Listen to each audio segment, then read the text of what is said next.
Relah generasi Aceh lun sayang Leyang korban ngan game Cina Muda-mudi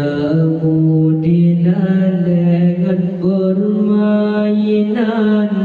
Nyen ke program awak luar Tapi rakan bergaduh lam dosa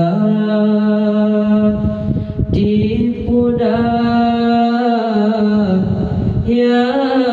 jino bedanya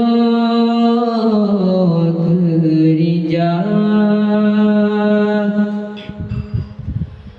program Yahudi judi dumka lagi contoh lam HP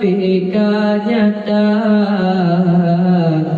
Medantangi rorugo singong ake generasi rele agama tak sayang tak cinta Islamnya tak jaga berhancur deperoh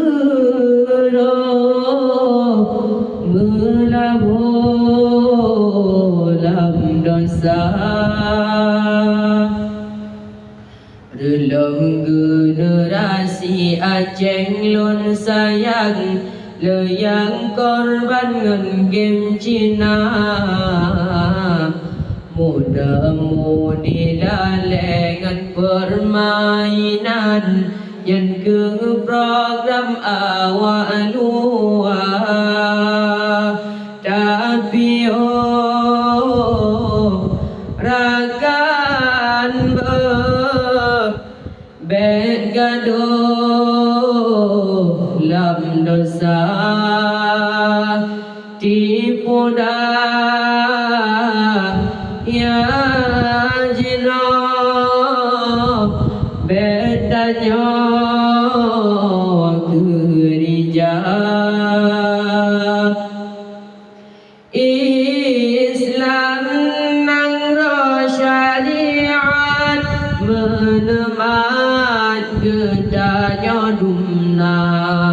besalah tangan dekat ni berjalan yang murka mengana dapako palawabak jino masa